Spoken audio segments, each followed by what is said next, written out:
closed session. We had to take care of some business first, but we'll reconvene the regular meeting of the Orion Township Board of Trustees for Monday, May 6th. We already called the roll and held our executive session. If you would please rise and we will say the Pledge of Allegiance, please.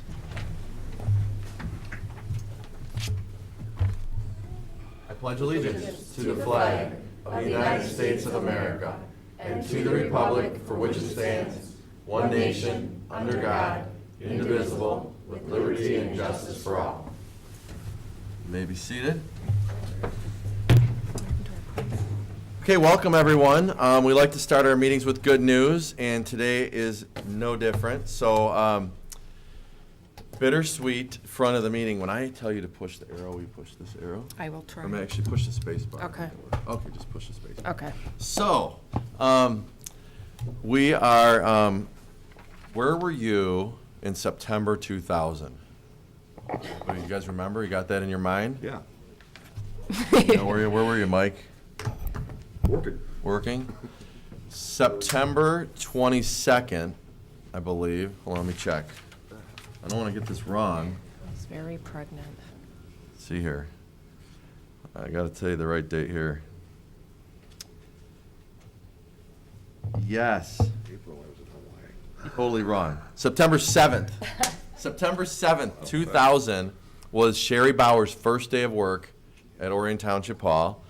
And sadly, we will be saying goodbye to Sherry. Very soon she's going to be retiring. So Sherry, if you could join me at the podium here. And we have something special we want to do. So if you could push that space bar, that'd be great. Thank you. So if you didn't know, this is Sherry. Say hi, Sherry. Hi, Sherry. Hi, Sherry. This is pretty remarkable because Sherry is an all-star here, and we are truly going to miss her. Sherry, what are all the jobs you've had at the township? Clerk's office, fire department, and I helped everybody else. Yeah, she's been around. She even recently was out on East Clarkson Road with me as we were gathering the last of the easements for our trail connection. She had her driver in tow, who's now her videographer, and helping me get a notarize an easement at 7 o'clock at night as I kept her from dinner. But if you know Sherry, she's this. She's always smiling and always happy, and we just wanted to take a minute tonight to present Sherry Bowers our Distinguished Service Award for her 18-plus years of service to the residents of Orion Township, presented today on the 6th of May, 2019. So push the space bar one more time. There's Sherry and Gary, and you can see they are enjoying, is that Lockhart's? Yes, it is. Well, it's Lockhart's, so nice. I can tell by the brick. Yeah. But we just wanted to take a minute tonight and just thank you for everything you've done. You've been part of our family, and we're excited you and Gary are going to enjoy your retirement. Yes. We're going to miss you. Chief, you're going to have her on speed dial. What's the story here? So here, we want to present this to you, our Distinguished Citizen Award. We got some pictures here. I want to stand up here. Let's look over to your hubby. Oh, we got to look over here.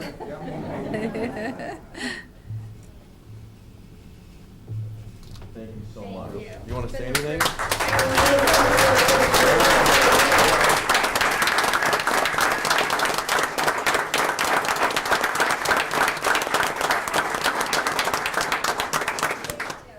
Thank you. It's been a privilege to work.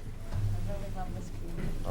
You're the best. We know where you live, by the Yeah, way, I know. so we know, and I'll try to keep the chief and John and all the other guys Right. away from you. But Thank you. thank you so much. Thanks, Sherry. Thank you. And then is Frank here? I'm gonna pause on this one for a minute and see if he strolls in. So we have one more recognition, but we'll wait on that.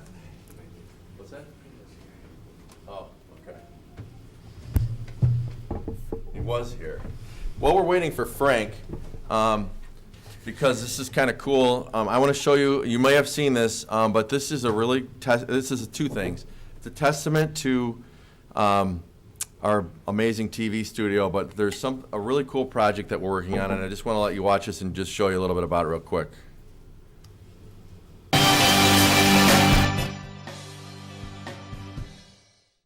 On Friday, April 26th, the community came together in the pouring rain for a very special ceremony at Friendship Park. Just as the ceremony began, the rain stopped and the sun shone down on those in attendance. Orion Township Supervisor Chris Barnett welcomed those in attendance and introduced dignitaries, sponsors, and volunteers. The group then grabbed shovels and broke ground on the future Miracle League field of North Oakland, a ballpark that will give children with disabilities a chance to play baseball on a barrier-free synthetic field. This is going to change people's lives, probably more than anything we've done in our parks, like this is. And to see just the faces of the people that have stepped up and that have raised money and put their own money on the line is humbling, and it's so cool. And then to hear the reaction of these kids, the little guy just said, thank you for building this for us. You know, how can you not just melt? Because they've never had this experience. The project started out as an idea that involved the Lake Orion Wiffle Ball League and has evolved over the past year or so. Since 2017, the Daisy Project has gotten involved, as well as Easter Seals and Independence Township, who had planned on building a similar field of their own just down the road. Instead, the two townships have agreed to pool their resources. We heard that Independence Township, through lunch with Pat Kittle, the supervisor there, he told me about this field they were dreaming about and talking about building and raising money for, and we realized we were building the same thing. And so we were driving to Lansing the next week, and we got on and we called our park directors and said we need to all sit down and figure this out, because they were going to build their field at Clintonville Park, which is literally about a mile and a half on Clarkson Road into Independence, and we're on Clarkson Road here. So we realized that we're going to serve the same community, the same special needs community. We don't need two of these fields. So they kind of said, we'll help, and we'll partner with you. And the money that they had raised so far, we basically all threw our money to Easter Seals. And so we're going to be able to serve. We're not calling it in Orion Township. This is a Miracle League field of North Oakland. The goal is to celebrate opening day on June 15th of this year, although that may seem a little ambitious. A similar field was built in Southfield in 2004 that draws children from throughout Michigan. Steve Peck headed up that project and told us what this area can expect when the umpire yells, "Play ball," for the first time. Miracles. That's what they witness. Every game. This is not about disability. This is about ability. When you see a child that couldn't play before come out and hit the ball with the help of a volunteer, it's quite amazing. I call it a win-win-win. It's a win for the player. These players had nowhere to play before. They love it. But it's a win for their family too, because families had a dream of their child playing baseball. And when the child was born, for some, that dream goes away. So the parents are elated. They're just another typical baseball parent. But finally, the win is for the community. Because our kids can't do it alone, we have volunteers come in. And the volunteers are partnered with the players, and they help get it done. It is truly a miracle. Organizers have raised almost $400,000 and need another $100,000 to complete the project. They're also looking for 400 volunteers to help out during this season. If you would like to donate your time or money, you're encouraged to visit easterseals.com/Michigan. In Orion Township, this is Joe Johnson reporting for ONTV News. Super, super cool. Frank Bayardi, can you please join me?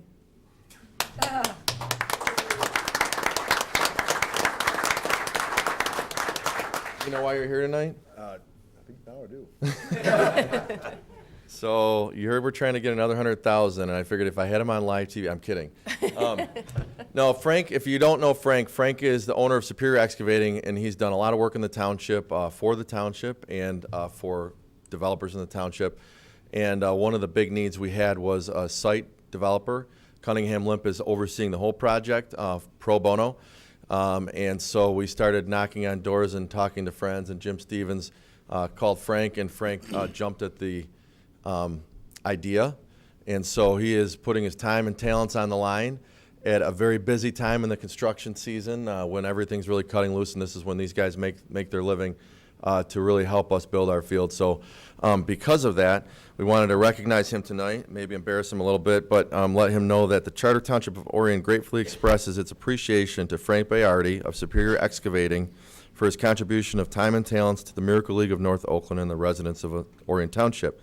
We're awarding you tonight with our May 2019 Citizen of the Month Award. So thank you so much, Frank.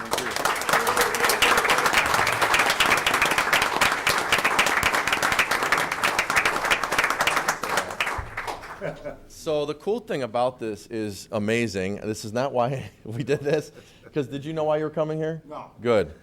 It's like literally like almost three years of recognizing people, and most of them we get them here by surprise. But it's really, we put this award together just to recognize the brightest and best, and Frank's in that category. I had breakfast last Friday with some local business leaders, and I'm going to tell you that story in a minute, right after I tell you that Frank just whispered in his ear that they are also, his wife is going to write a check for $10,000 for the field. So thank you so much. And then last Friday we had breakfast with some local business leaders, and some of you might, the guy on the left of that picture is Brent Worth. He's the CEO and president of Easter Seals, Michigan. And the guy on the right's a goofy guy, but the guy in the middle is Jack Warren. Some of you may know the name. He owns property on Brown Road. And he called me last week. I've been trying to find someone to donate 1,500 tons of crushed aggregate for the base of our field. And so I called Jack, and I said, come to breakfast Friday. He came to breakfast, and he said, you know what, I'm not going to donate the gravel, which is we need about 10 to 15 grand worth of gravel. He's like, but I'm going to write a check for $25,000 toward the concession stand. So it's really cool. If you see Jack, thank him. But we started last week at about $377,000, and we're probably now with this $10,000, we're well on our way, and we are going to build the field and open it very soon. Maybe not June 15th because of all the rain, but I appreciate everyone's indulging me, kind of just telling the story a little bit, listening to Joe Johnson and his talent. But if you are interested, we are going to need hundreds of volunteers once we do have that field open for people to be buddies. So a lot more to come on that as we get close, but Frank, thank you so much. Let's give Frank a round of applause.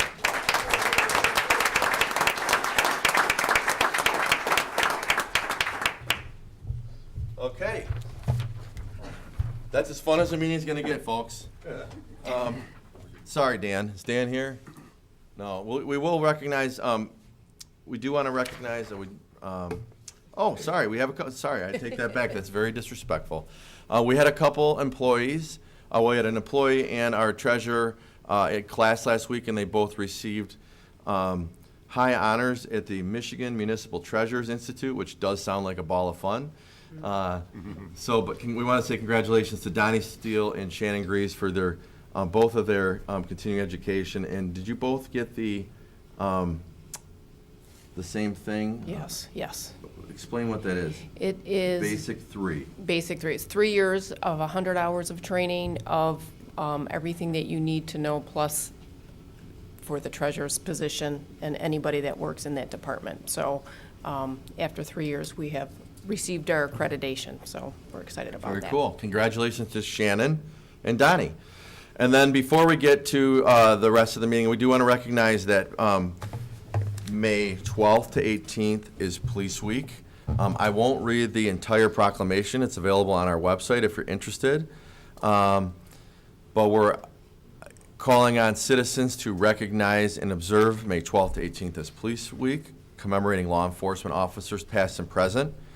And we are very blessed here. If you haven't been paying attention or following our news releases or the State of the Township address, we have been ranked the 9th safest community in the entire country with population over 35,000, which is absolutely remarkable. So the safest community in the state of Michigan with a population more than 25,000. So that's not our fuzzy math, that's audited statements that we submit. Every crime goes to the FBI and they publish this report.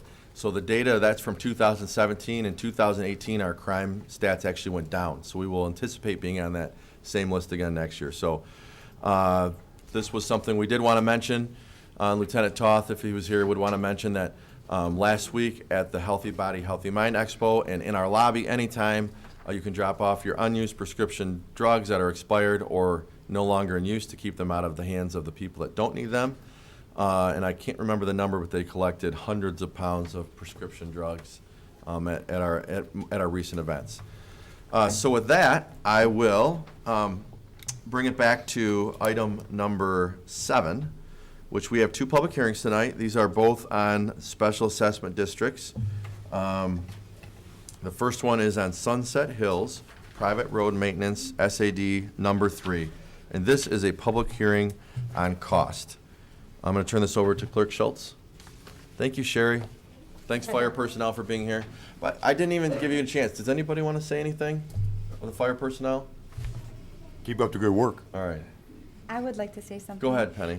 First, Sherry, you are amazing. I always call you Sweet Sherry, and you have never said that's not my job. You're an incredible employee, and it was bittersweet when you decided to go from the clerk's office to the fire department, but it was a wonderful transition because you got them up to speed where they needed to go with all their full-time workers, and it was best for the township.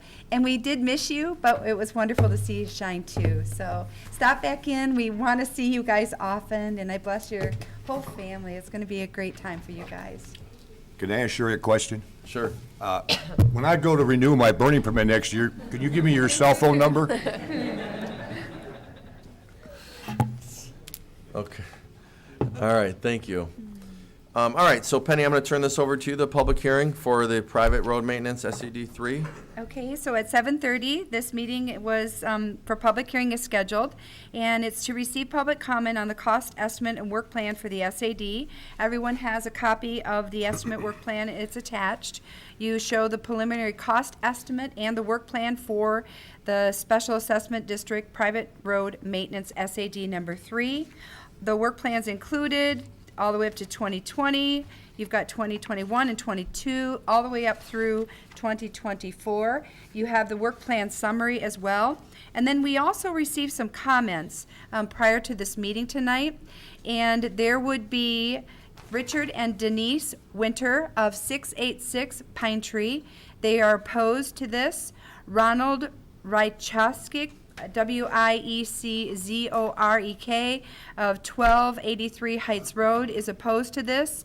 And then in favor, there's Elena Meir, Karen Meir, the Meir Family Trust, and that's spelled Meier, and that's 11009 Auburndale Road. They also are in favor, in support of this. A letter was received from those applicants as well as some maps included, and that's all I have from the perspective of the township. So this is on the first, this is not on the lake quality, that's next, but on the road, private road maintenance, would anybody like to give public comment on this item? If you do want to do that, you just need to come to the podium and give your name and address for the record. If you don't, we will move on. If I see no one, come on forward. If anyone is here to talk about that, if you just want to line up behind this gentleman, just state your name and address for the record, please. Thank you. My name is Frank Coons, K-U-N-Z, and I live at 1220 Kempster Road, Lake Orion. And I am really in favor of the road SAD. However, I am concerned because, excuse me, that the work plan doesn't contain any provisions for the 2-lane widening of Kempster Road at Hillon and Heights Road. It's kind of a safety hazard there. Had a few accidents there. I was involved in one. It's very narrow. It's a 1-lane road, but when you talk to the sheriff, he says it's 2-lane road. He's checked with the county. It's 2-lane roads. And there's no provisions in here to widen the road as it's plotted on the sub-map. Okay, and then in addition to that, I'd like to see the work plan also include provisions to address the pothole situation in between the 3 road grading. The surface of the road is very hard, and when it potholes, they're very rough. And we continuously have that problem with the potholes. And I'd like to see some provisions in here for addressing the filling of the potholes between the road gradings. Thank you very much. Thank you for your comments. Anyone else? Good evening, Nate Butke, 1342 Maple Point in Lake Orion. I'll keep it really brief, and thank you for support of the SAD for the last 9 years. The first one that we had in place was in March 2010. And there are 3 reasons, at least, why this is really important, and we'd greatly appreciate your support for it. And those 3 reasons being it's efficient, it's effective, and it's necessary. This being our 3rd round of the SAD, we've proven consistently a high level of efficiency with implementing the plan on schedule and on time. And absolutely, because of the rules, it's on budget, often able to coordinate resources by doing it for 4 seasons, where we're able to get more bang for our buck by doing that. It's effective. The roads in the area, Frank noted there's potholes, and there are seasonal potholes for sure.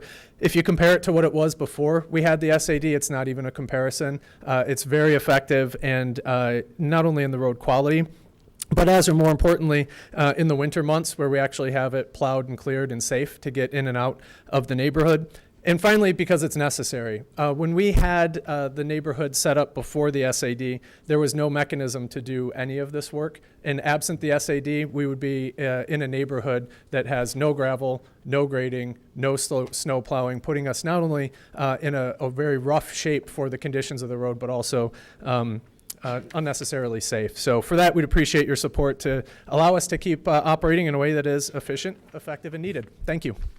Thanks, Mr. Buckey, for your comments. Anyone else? Seeing none, we will close the public hearing on that item, and we will we'll declare that held at 7:38 p. Oh. Okay. Thank you, Bill. Okay. We will not close it. Yes. Hi. I just want to thank all of you. Pull the mic down. Thank all of you in the past for supporting our SAD. We really need it. Our roads are so much better, and it's a lot safer in our subdivision for ingress and egress. And I would just hope you approve it because we really need it. It's really worked. Name and address, What was your name and please? address? Kathy Lester, and my address is 1365 Kempster in Lake Orion. Thank you. Thank you. Thank you. Anyone else on this one? You got a letter on this one, Penny, or is it on the next one? Yep. Want it read now or talked about now, Chris? Yeah, I think so, yeah. Thank you, Bill Bullard. We appreciate your service. Okay, so this is from Dale and Carol Colida, and that is 1140 Elkhorn Road. They object to, oh, well, this is for, excuse me, we'll do that on the next one. This is from Dale and Carol Colida, and this is an objection to the SAD. For the last several years, the road have had snow removal, but past that little is done that could be considered regular maintenance. So they are opposed to this SAD. Mr. Fred, Go ahead. question, I know this is public hearing, we don't concede on this, but I like it, the attorney, is this the time where the public would oppose an SAD, that they get it on record for the tax tribunal? Yes. Not during our deliberation later on, right? Well, actually, they Or can do both? it both. Both, Yeah, okay. both. Just want to be sure the public. Okay. Is there any other comments on the road maintenance? Joe and Cindy Frega, 1270 Kempster. 30 years we've been there. The roads are in the best condition that they've been. As far as some of the people that say they're not, that's not true. There were times that we couldn't even get through the roads before we came up with the SAD. So we are both definitely in favor. Thank you. Anyone else? Okay, we will close the public hearing, declare it held at 7:40, and we will be taking action on this item. First item of pending business, which looks like it's way far away, but not as far as you may think. The next, we have a public hearing on Square Lake Water Quality Control, SAD number 3B. This is a hearing on the cost. This is also a renewal. And I do just want to mention to the members of the public, if you probably aren't confused because you're here, you probably are more well-versed than some of us. But comments about the scope of work of the SADs, I mean, a special assessment district is a tool that we have, that we can assess you for a specific project. If you want to do things like widen roads and do things like that, you certainly can do that. Obviously, the cost is going to increase, but unless a township board member lives in your district, we don't really have a vested interest. So we basically are assisting you putting a project on the tax roll to assure that it gets collected, and then we administer the project upstairs in my office.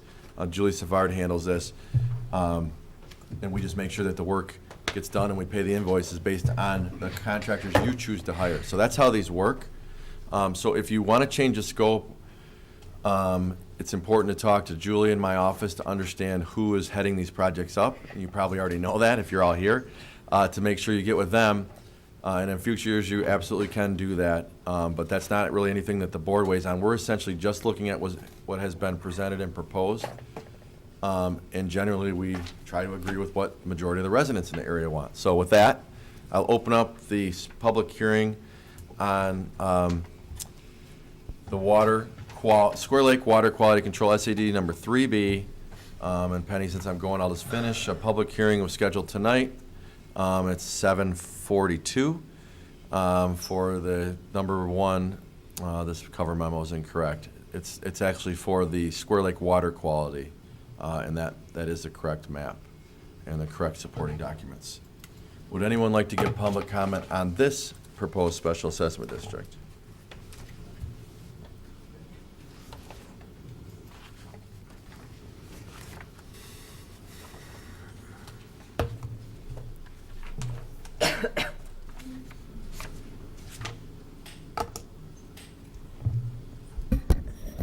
Hi, my name's Don Perella, 1605 Bayview, Lake Orion. This assessment, I have 5 pieces of property that would be up for this assessment. I have one house that's 70 years old on one piece of property and 4 other pieces of property that are wooded and landlocked. I am definitely opposed to this. Okay. Thank you. We can talk about that more as a board when we get to that on the action item. Anyone else? Sure. Hi, Nate Butke, 1342 Maple Point. Just wanted to express support for the Lake Water Quality SAD. One of the things that's tough sometimes is to understand the value of maintenance. And for anybody who's lived on that lake at a period of time when it wasn't maintained and actually when it disappeared for a period of years knows what a travesty that was. You go there now and it's one of the most beautiful lakes in North Oakland County. And this is a very reasonable plan that's been in effect for a while, which is why it's being renewed to keep the lake quality up to what is a phenomenal level, and appreciate the support for it. Thank you. Thanks, Mr. Buckey. Is there any other public comment? Good evening. My name's Peggy Osborne, 1591 Lakeside. I too am in favor of maintaining the water quality. It enables anyone in our neighborhood to access the lake and utilize it for swimming without getting swimmer's itch and having to deal with the algae blooms and a lot of the weeds. So I'm definitely in favor of continuing it. Thank you. Thank you, Ms. Osborne. Anyone else?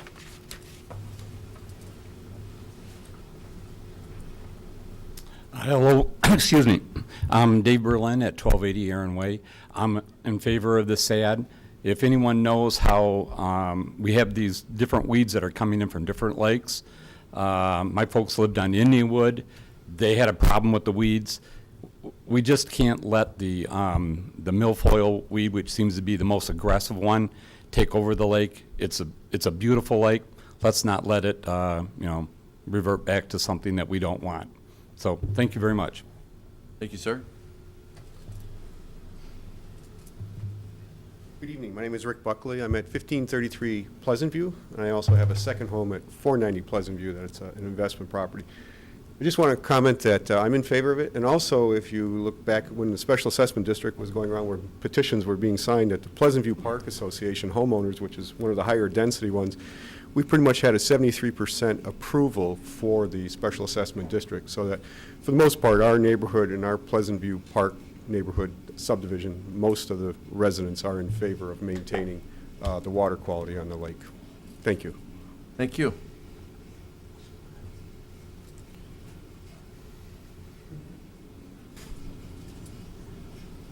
Joe Frega, 1270 Kempster, definitely in favor of this. The water's beautiful, it's clear, clean, it's a great asset for the township. Thank you. Thank you.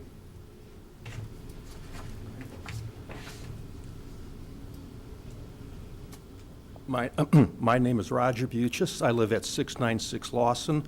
I've been coming out to Square Lake for over 43 years now. My wife and her family, have been there for quite a few years. And, thinking back, it was such a beautiful lake for a while, and then it got in really rough condition. And I'm in favor of the proposal because, I want to have this lake in the same condition I used to experience so that my grandkids can enjoy it as much as I did. Thank you. Okay, anyone else?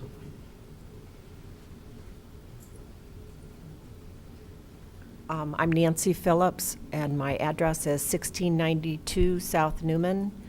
My husband Tom and I are here tonight just to let you know that we are in favor of the proposal. Thank you.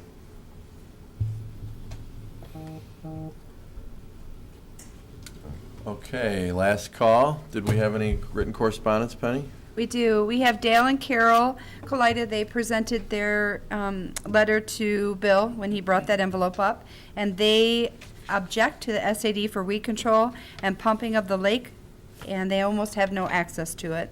Also from Julie Savard in the supervisor's office, we show that Michael and Catherine Colomites of 1075 Devon opposed.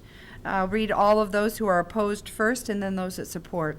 Hurston Wallace, Aaron Miller, Richard Losky, Tara Christie, Margaret Miller, Laura Thomas, and Michael and Janice Engel. They were all opposed to this SAD. And those that support are Ron Magetta, Ronald Rieczork,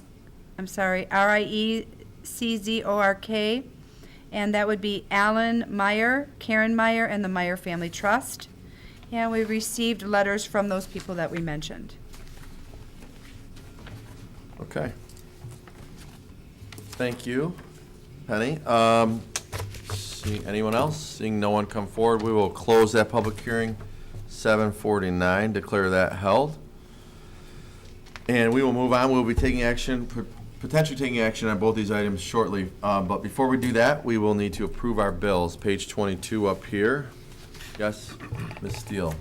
I'd like to make a motion to approve the bills in the total amount of one of these pages. Sorry. $1,810,570.10. With comments after support. Okay. With your comments? Some of the big bill run this month was the police and fire, the police fund of paying our pass-through to the police services at Oakland County of $379,000, including plus dispatch. We had Safety Path, which includes our finalizing Clarkston Road and our safe routes, which was $136,000. We had a sewer bill, which is a bill that we get charged through Oakland County of $323,000, and we had a water bill, which is $279,000 that we pass through to the residents for water and sewer. And we have a lot of projects going on.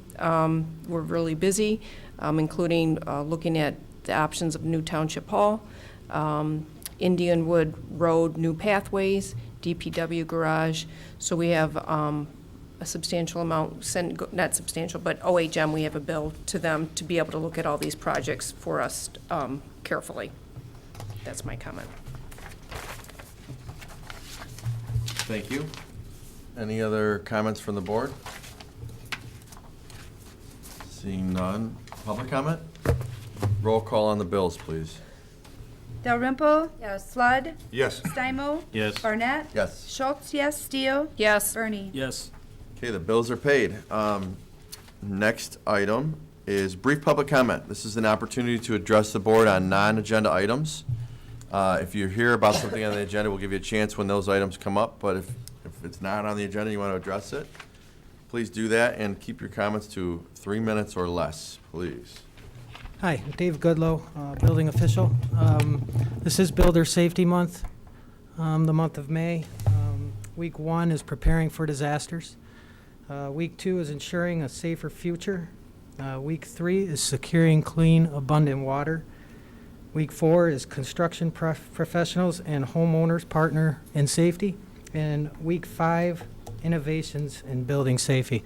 This Thursday, May 9th, from 5 to 8, we are holding event at the Orion Center to promote Builder Safety Month and promote the building department. We will offer food and a lot of good material for educational purposes. And we also have Home Depot. We partnered with them, and we're going to be able to build birdhouses and toolboxes.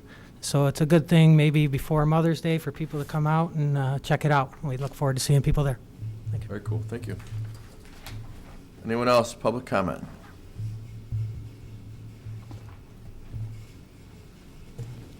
Hello, good evening, Mr. Supervisor, board members. Stephen Christie, 2650 Buckner, Lake Orion, Michigan. Well, I've got a comment on the property at M24 and Clarkston Road.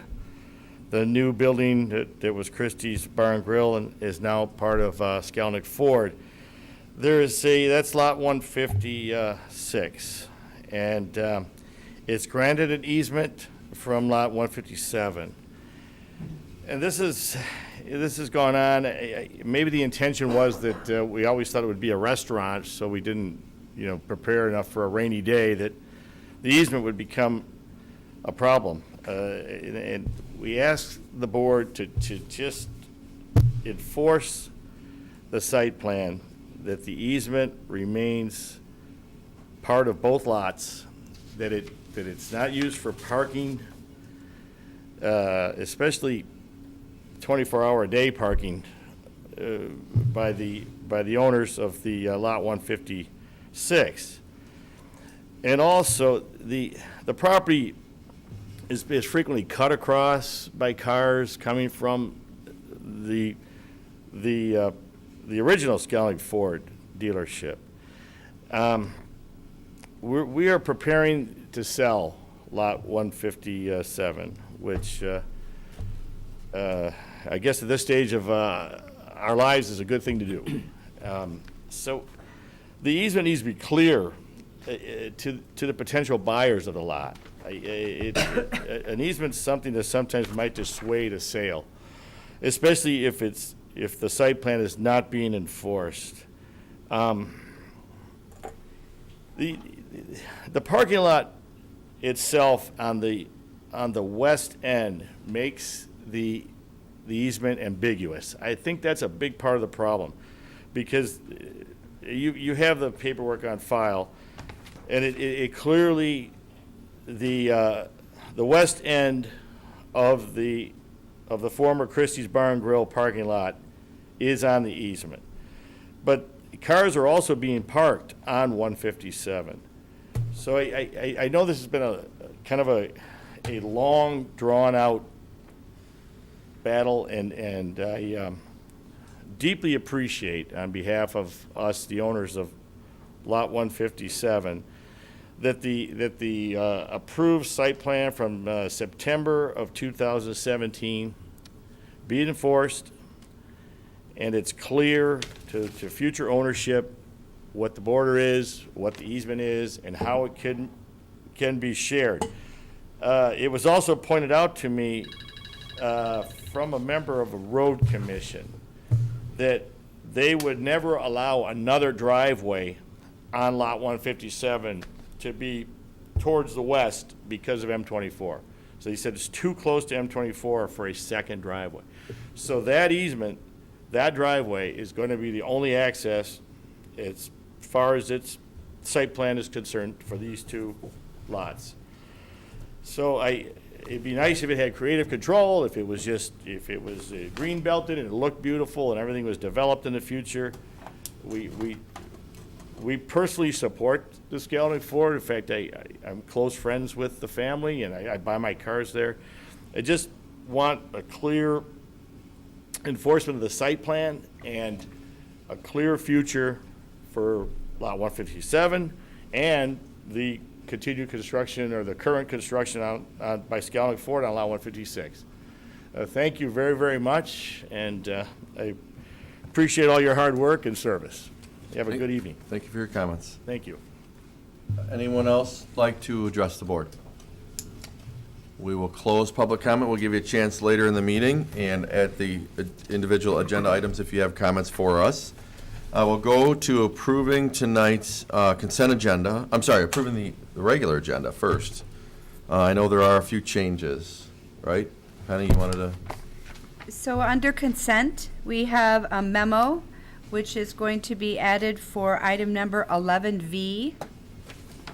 And that is a memo for resolution, Oakland County Emergency Plan from our fire department. You also have a remove of 11W. That would be amend budget for demolitions from the building department per Dave Goodlow's email to remove it. Then at your places, you would receive a add minutes and publish of notice for 12C. That was at the request of Tammy Gerling in the Planning and Zoning Department. And then under pending business for item number 12F, provided by David Goodlow in closed session, add memo and services contract for private contract for building department services. Any other changes? Wasn't there removal? Oh, also there's one more. Tammy provided this to remove item 12D. It's a second reading. Let me give you the language on that. 12D, second reading, PC 2019-01, parcel B1 rezone request, and that was at the request of the petitioner to withdraw their application for rezoning at the Shalom Baptist Church site.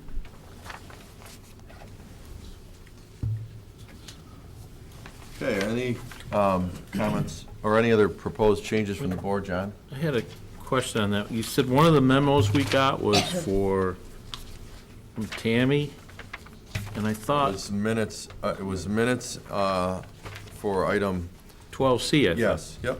And yet, I don't see anything for 12C in our. We got some minutes from a different project. Silverbell Point PUD, is that a, we actually got like the review for that. This is what was at our place Wait. tonight were the minutes from the May 1st Planning Commission meeting where the Breckenridge project was.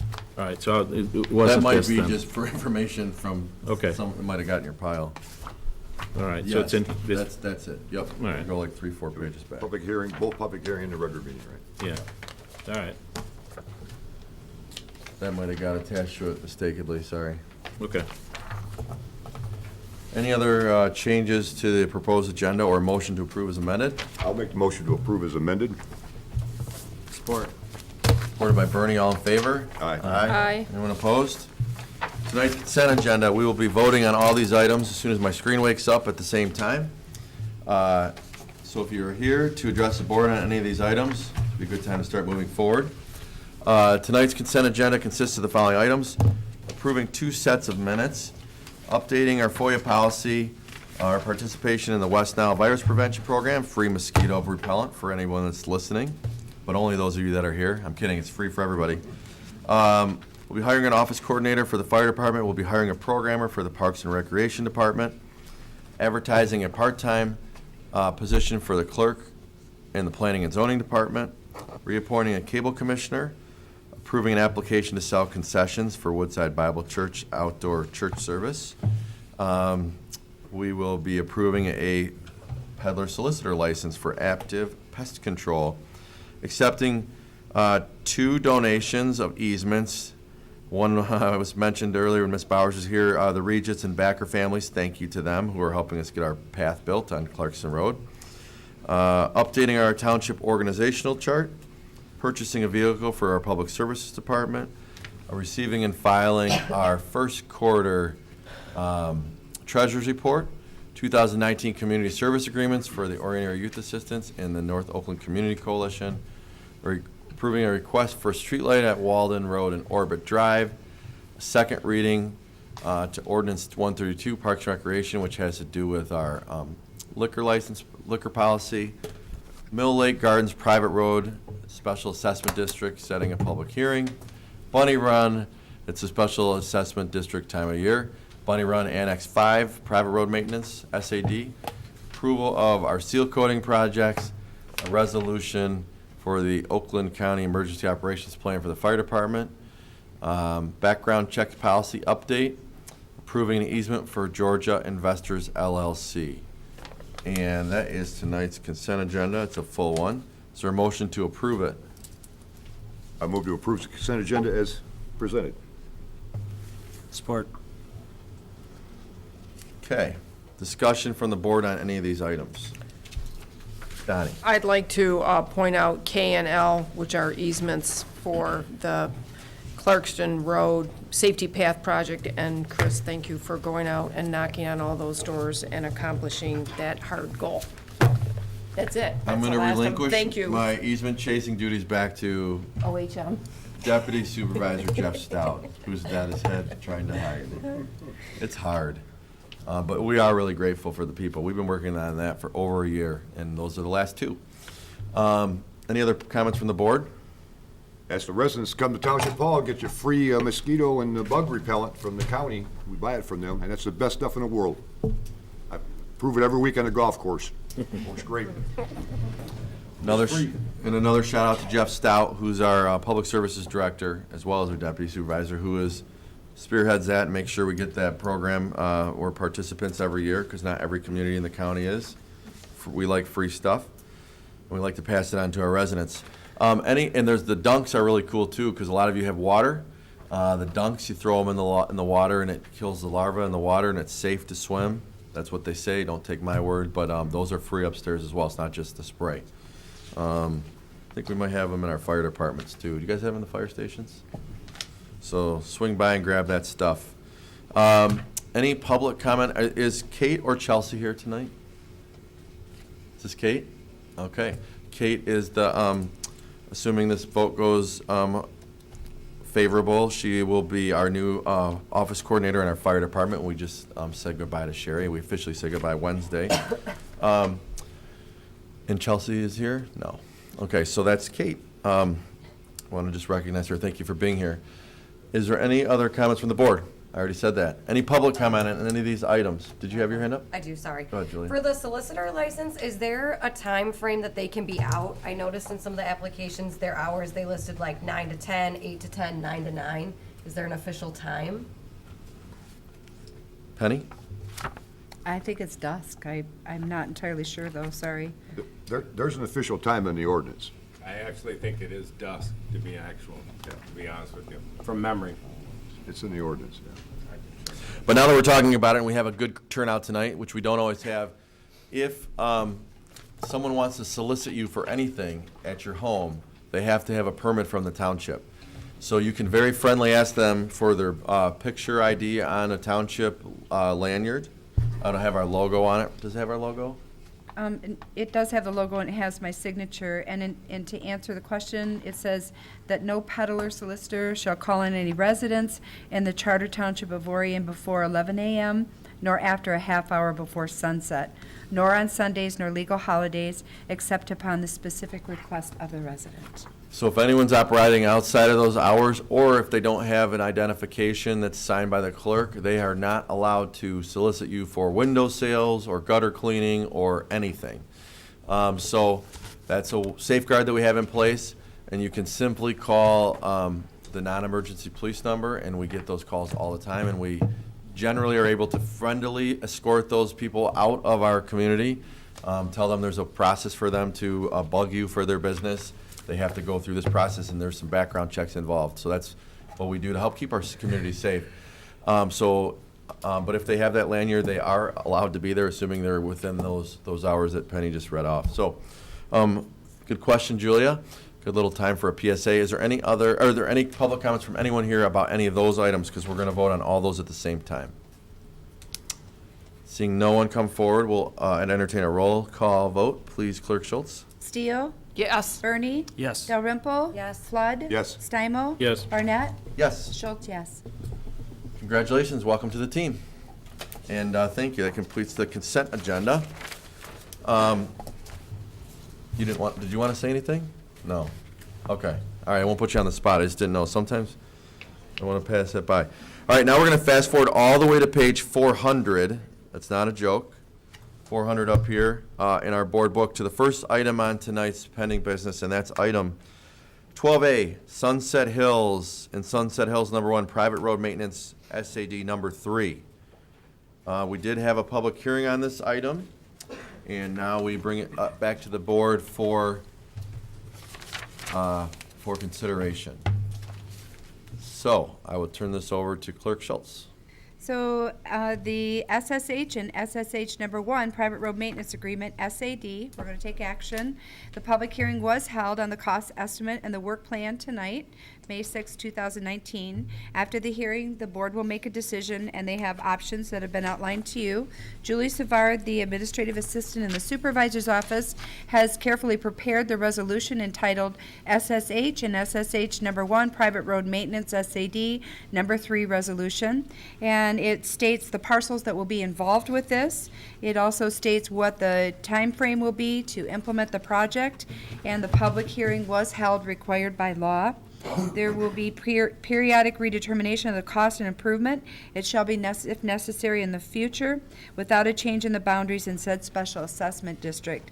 And just for your information, if you're here to oppose it, you want to appeal it at the Michigan Tax Tribunal, you need to make sure that you have a record of your attendance, and that record is on the sign-in sheet in the back of the room. You'll have to put your name as well as your address, so that if you should choose to appeal, you're able to go to the tax tribunal, and we're able to provide the tax tribunal with the proof that you were here. So having held the appropriate public hearings, I move that we adopt the attached resolution authorizing preparation of the special assessment roll as presented. Support. Any discussion from the board? Mr. Supervisor? Yep, Mike. This is a private road. It's not owned by the Oakland County or anything, and that's why they have to do the SAD to keep it up. These are Correct. private roads. Yes.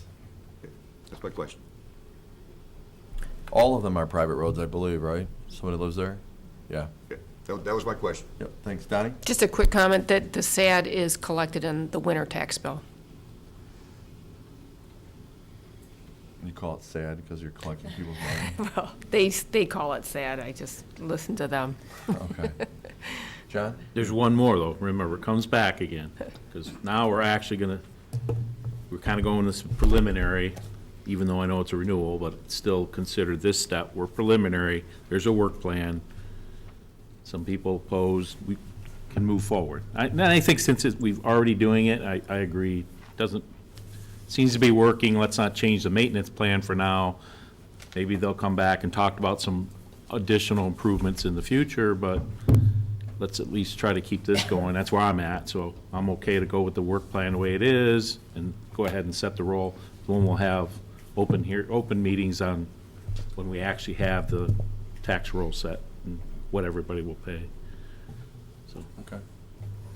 Yeah, and the only thing I'd say, the only real question that came up in that public hearing was Mr. Coons was in favor, but wanted the road widened in the scope of the project broadened a bit. And again, that would have to be, it's always possible to do that, but what's in front of us is the scope that was presented, that was put together by someone here, I'm assuming, with help from my office. You can always make these projects bigger, but what we would be setting the role, or what we would be approving the cost estimate tonight on, is just as what was presented.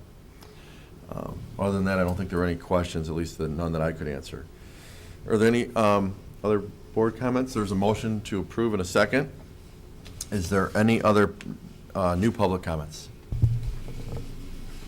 Seeing no one come forward. Clerk Schultz, would you please call the roll on approving the resolution? Bernie? Yes. Dalrymple? Yes. Flood? Yes. Stimo? Yes. Barnett? Yes. Schultz, yes. Steele? Yes. Okay, that passes. Fast forward to page 403. And this is, again, the Square Lake Water Quality Control, SAD number 3B. Clerk Schultz, I'll let you take this one. So basically, this functions in the same manner with the same requirements to sign in to make your record of your attendance. Tonight, the Square Lake Water Quality Control, SAD number 3B. We will take action after our public hearing has been held that would be appropriate for this meeting. And we have your resolution number 2 entitled Charter Township of Orion, Square Lake Water Quality, Algae and Weed Control, SAD 3B. It outlines all of the parcel ID numbers that will be involved in the special assessment district, and it outlines what will take place, and we will keep a record of the vote here tonight. And I move that we attach the resolution authorizing preparation of the special assessment roll as presented. Support. Okay, it's been moved and supported. Any questions by the board? Donnie? Just a quick one. Does it apply to the Little Square Lake too? So does it, because I know that they connect, so does the treatment on the big lake affect the little lake? It does, yes. Yeah, okay. So it's everybody on the little lake is paying into the SAD too? Is that what's on Yes. that picture? Looks like a square, but that's actually a lake. That's correct. Okay. I'm looking for some head nods from people that have put this together in the, sure. Okay. We're on Little Square, Yeah, okay. Okay, got it, thank you. Wouldn't want to be a big square. All right, did you, go ahead, John. Just a quick one. There's, a lot of history here. This is for the weed control. You might see another one. There's a separate SAD for lake level control. I think somebody mentioned that in one of the letters, but that's not what we're talking about tonight. This is for the weed control. And from what a lot of people say, again, it's a plan that's been in place for a while, appears to be working. I'm willing to stick with the plan. They know best, most of the people. There's always people who don't oppose, but I think this has been working pretty good, so I'd like to see it renewed if they can. There was one question, I'm trying to pull up the address, about being assessed for 4 parcels, and I didn't catch his last name, but Don at 1605 Bayview. I'm sorry? Perala? Okay. Dan, can you speak to just, I kind of remember, were you here when we did this a few years ago too, I think? Had the same? I've been in a few times trying to do different things, they kind of shut me down every time. Okay, so that's his, and all your parcels are in the same area? Is that correct? Yes. Okay. They're not on the lake, but they're lake access. Okay. So, I mean, that would be, there's the map, and then let's pull up the SAD map. That's down here. So that's the only thing I would just, I don't know, Dan, I mean, do you want to talk just about SADs and benefit and? Well, I mean, the basic rule of thumb is that the benefit is to the value of the property. If you own, this SAD is being assessed on parcels. So as my understanding, you're being assessed for 4 parcels. The position of at least the township, unless we're presented evidence to the contrary, because this board does have the authority to remove parcels, if there is evidence that the parcel does not receive a increase in market value. And that could be on the grounds that the parcel is really only being able to be developed as one. So I don't really know the facts of your situation. I know you indicated that the other parcels would be landlocked, and I don't know if the township has ever addressed this before. When I came in a few times. We got to get him on the mic. Yeah, sir, if you could come to the microphone, please. Thank you. I know it's. Sit there. You can sit in the chair, but we just need to hear you because the meetings are recorded. Thank you. Take your time. There's a there's a road that was supposed to be put in when that subdivision was put in. I believe the name of the subdivision is called Avalon Beach. But the road was never put in, and that's 70-something years ago. And so there's the 3 parcels that were supposed to have access off of that road do not have any access. I don't think there'd be any way to even to try to put a road in there anymore. And I have a smaller, and I'd have to look at the lot number because I can't think of it. There's a smaller lot that's platted, and they try to tell me you can't do this with platted and unplanted and all this other stuff. Give me reasons why I couldn't do anything with this property. Basically, it's wooded, it's not usable, 4 lots, basically. So, and like I said, I've come to the township a few times before, and they always give me reasons why I can't do this. I went in front of the appeals board at one point, and they told me, oh yeah, just get a lawyer, you can do whatever you want, you know. So, but that's as far as it went. That was my question, if you've appealed this to the Michigan Tax Tribunal. your case. Oh, yeah, yeah. That was the answer they gave you. Yeah, and they said, well, get a lawyer, you know, and I didn't, but, you know, I may have to do it eventually here. I'm not really opposed to paying the taxes on the property that's got the house on it that my son lives on, but the other property is basically not really usable for anything. Did you say, Dan, did you say something? Were you trying? I just want to make, did you appeal this to the tax tribunal, or did you come for the property on division issues in front of the ZBA or something? Well, I just came in when they had the appeals in whatever month they have it in March. Oh, no, that is tax tribunal, yeah. Yeah. okay. The Board of Review. Yeah, the Board of Review. That's all I didn't go any farther than that. Yeah, I was asking about the Michigan Tax Tribunal in Lansing. No. Right. First, you gotta do the first one to get to the second I one. mean, I don't want to get it, we can talk to you offline about it, so we're not, we won't give legal advice ever, but there might be ways you could combine them, you know. That's what I was trying to do, and I showed them up there a couple of times that I wanted to make these actually 5 pieces of property into 2 and have the one narrow lot that does have access be a egress or into the other section of property, and then have part of it on the other half of it on the property that my son lives on. But they give me a bunch of, you know, you can't do this or that. You can reach out to Julie in our office, we can try to explain how that would work, but you have, because you've been here, assuming you've signed in the back with your name and I haven't, but I will. then you have shown up and you've objected, and you retain your right to appeal or to try to get it from 4 to 2 or whatever, you know, so that you've done the first step tonight. So, yeah, Penny? You can't combine platted and unplatted. That's part of your problem. Yeah, that's what they told me. The lots that are platted, you could combine those under one parcel ID number, and that's very possible. What we've done in the past, Chris, and I wonder if it would be reasonable in this case, is have him speak to the supervisor's office, and when it comes back to us, if it's an agreement of changing the way he's being valued, if we do it at that next. Yeah, and the only thing I would just caution the Hearing board for is, the I mean, I don't know how many times this happens in the whole district, and we don't want to throw off the whole district, so no disrespect, but we need to make sure that, yes, we can absolutely get those questions answered, and you've retained your right to appeal by saying you're opposed and being here, and as long as you sign in. And so we will try to gather that information and see if there's, but you're in it now, and you propose to be in it again if this goes through, but there is one more step, as John mentioned, so.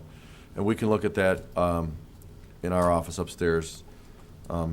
Make sure you sign in with your contact info, and I can have Julie in my office reach out to you, okay? Chris's right, card's in the back, too. Yep.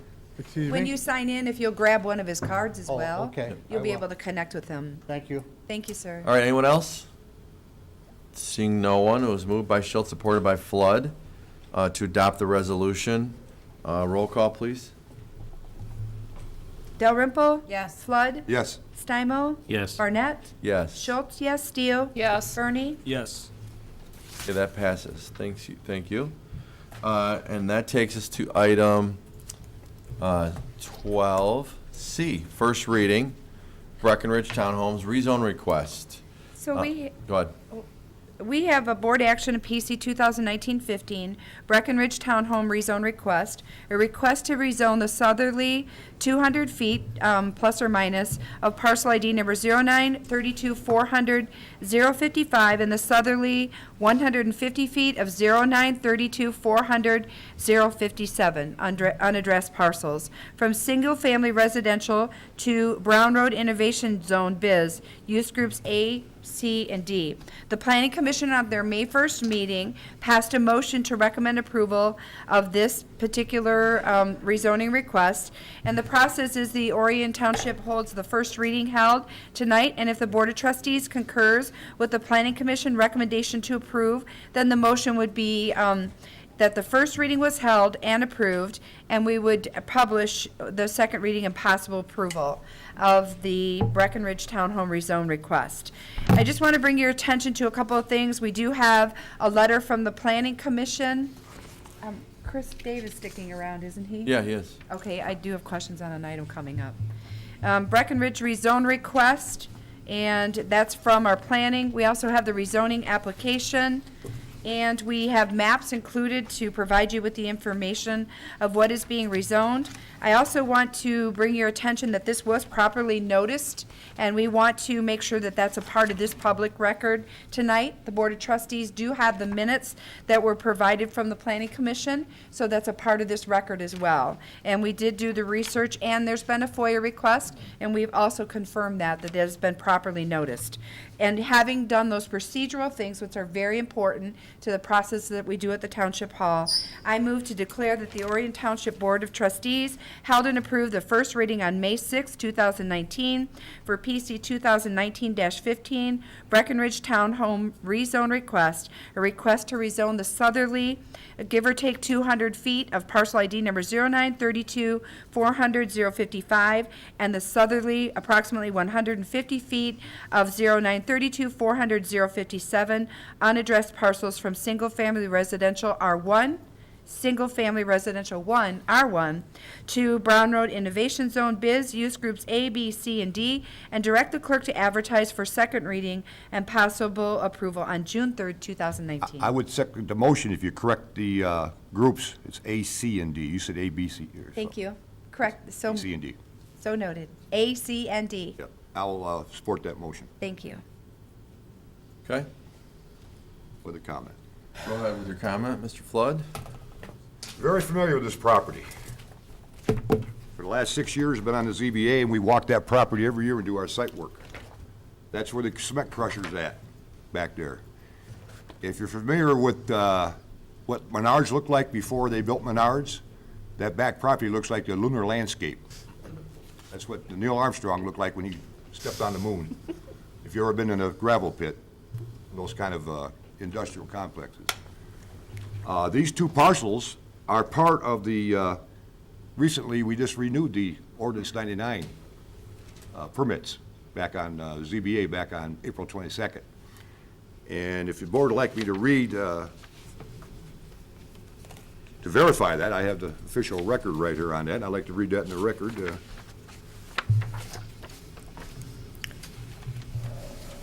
In fact, I'll read the whole thing for you so you know what that is. It's AB 99-02-2019, Dan's Excavating Incorporated, 2985 Judah Road, the north 535 feet of Lot 11 of Mount Judah Farms, parcel number 0932400056. Now, here's the two parcels coming up.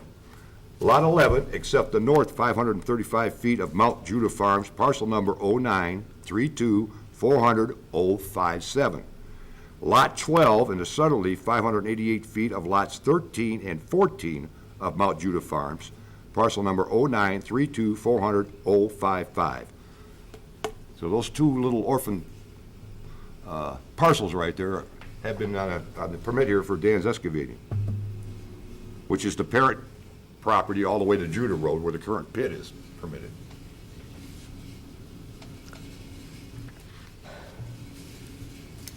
Okay, thank you. Are there any, John, go ahead. Chris, a lot of the stuff you get in like this picture actually gets a little confusing. Okay.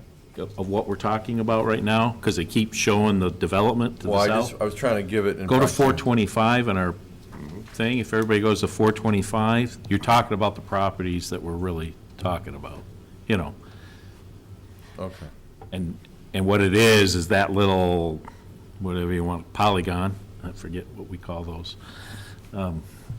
That's, you see on the north end, that's what is going to become part of it. But what we're really talking about is the properties off of Judah Road, the two. Right there. And what's being proposed then is to take that southern couple hundred feet at one point and less than that on the east side and rezone it. And physically out there, that's the big part of the hill. This is the portion of the properties off of Judah Road that are on the southern side of that big gas line hill. Yep. But you can see the gas line right here. And it's So- pretty significant, you know. On the Google Earth image, it's about this section about right here. It's about a 100-foot drop down to that brown road. And so that new line, which would become part of the stuff to the south, ends up, as best we could tell, about the base of the hill. You know, so the entire easement is still on the property to the north, so. What did we do before technology? Yeah, Zoom you right can even in. see the One more hill. thing I'd like to add. It's difficult because you can't, it's hard to see the See it a little 3D bit. here. The elevation of it. Yeah. Well, you can, when you go, If you can kind of see it when you do that. If you go to Menards and look at the back of Menards behind their shed where you drive in and get all the material, you'll see that green mountain hill back there. That's, extends all the way down behind this property. All right. Go ahead, Wait for John. Mike. You done, John? Yeah, well, there, you know, definitely was concern, and there'd be concern here if, you know, they own that property, you think, well, you know, they could have put a road up through there and it could have been access to the thing, but I don't think that's practical, even now, let alone that they're rezoning the little southern part so they can actually put some more things in there, but I don't think we have to worry. Never say never, but that would be pretty hard to put a road that traverses that hill to get to the northern properties anyway. You couldn't go straight up, that's for sure. It would be, yeah. So like I said, I don't say never, but that's, I don't, technically, they could do that even now if they want, you know, wanted to try. You have that problem even now. They could put a, you know, if they own that property, they could put a road through there. But I don't think that's practical, and so to me, to split off this bottom part, to make it more like that physical difference is not, I don't think worth threatening anything, and it still is a pretty substantial difference between that and the you know, the residential property to the north, so. Okay, Mike. If you get a chance, I watched the meeting, and I already read the minutes, and I'd like to address the citizens' concern out there was that they only get 300-foot notice. If you know the southwestern part of this township, we all have long, wide, narrow acreage and lots. Well, if you own like I might have a neighbor that's 2 houses down from me, I would never get his notice because I got 150 feet. My neighbor next door's got 200 feet. That would put me out of the, you know, say 3 neighbors down. But if you look at the future land use map, which gives you a good view of this, you can see the biz district, and you can see the gas line, how it transverse on an angle through that area. And I remember they were saying that the master plan, when you know, where's the dividing line at? And they may have to look back later down the road. The similar properties that are south of that gas line may have the same problem down the road, you know, years down the road, if people decide they want to do something with their property up there. But also, I think a lot happens too. Some of these folks have lived there 30, 40, 50 years. They see that big sign that got put on the front of the property on Judah Road. They thought that was where the development was going. But no, this is down on Brown Road at the bottom of Judah Mountain.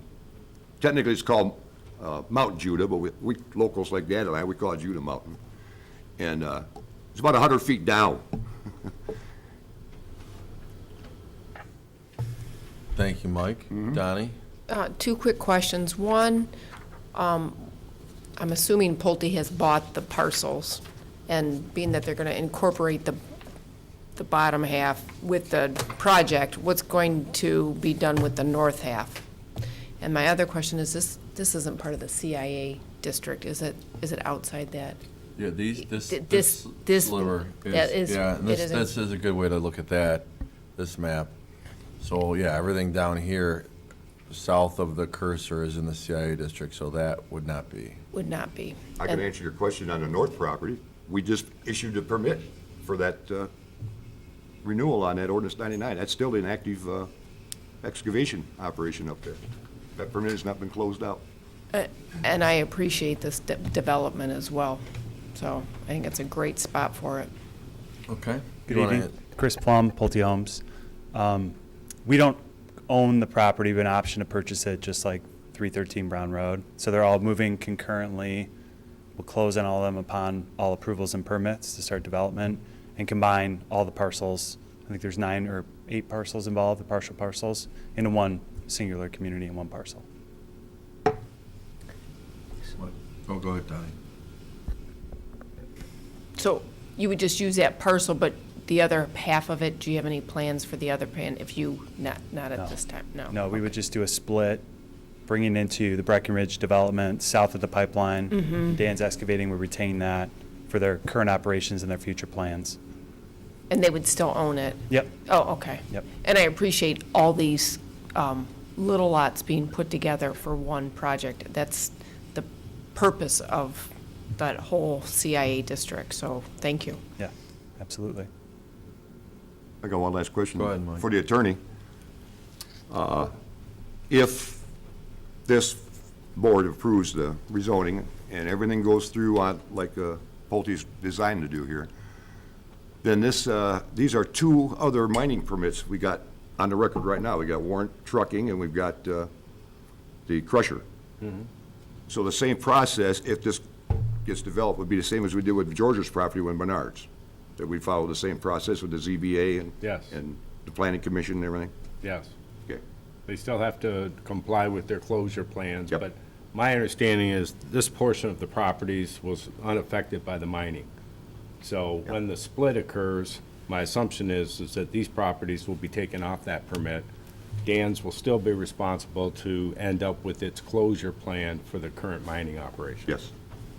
Thank you. Any other questions up here? Any public comment on this item? Seeing no one come forward. It was moved by Schultz and supported by Flood to concur with the Planning Commission's recommendation. Clerk Schultz, would you please call the roll? Flood? Yes. Stimo? Yes. Barnett? Yes. Schultz, yes. Steele? Yes. Bernie? Yes. Dalrymple? Yes. Motion passes 7-0. Thanks, Mr. Plum. Next item on tonight's agenda was D, that's now been removed. We're down to E, which is the RRFB contract for execution. This is for our Safe Routes to School project that we've only been working on for 4 years. It's finally going to happen. I'll take this one, I guess. Do you want me to take this, Penny? Sure. All right, so we're looking to accept the attached resolution for the approval of 2 traffic control devices at Walden, just west of Joslin, and Scripps Road, just east of M24, which is the, there's an attached resolution in your packet. And basically it says, we accept the agreement for the 2 traffic control devices with the Road Commission, so on and so forth. RRFB is rectangular rapid flashing beacon. Just like you might see at the crossing at Camp Agawam on Clarkson Road, you push the button and the light flashes and you can cross. Mike? I want to report to the board, and let them make the decision if I have a conflict of interest. My granddaughter attends Walden Middle School, and occasionally she uses that crossing guard to cross over on the safety path there. So I just want to make you aware that I have a family member that would utilize that safely. Would you consider that conflict of interest or not? No. But I had to make that disclosure. I slept at a Holiday Inn this weekend. But it was an express. Sorry. It's money we're allocating, I just want to make sure. Mike, I'm teasing you. No, thank you for bringing it. I don't think it's a conflict. Dan, you agree? Yeah, no, it's not Okay. a conflict. Donnie? Just to mention that people don't necessarily stop even though that they're beaking, blinking, so make sure you look both ways. And it does say Scripps Elementary School on the thing, so you might want to change that so they don't get it on the wrong side, on the wrong street. I love your disclosure, always. Well, Thank you. I believe in transparency in government. you do. I don't care. I love it. Hi, Jeff. So just so the board's aware, we have an agreement similar at Camp Agawam, and this past winter, somebody did take out one of the rapid flashing beacons, and one phone call to our COC, and that was completely repaired within 12 hours. So it's a great tool, and I have no conflicts.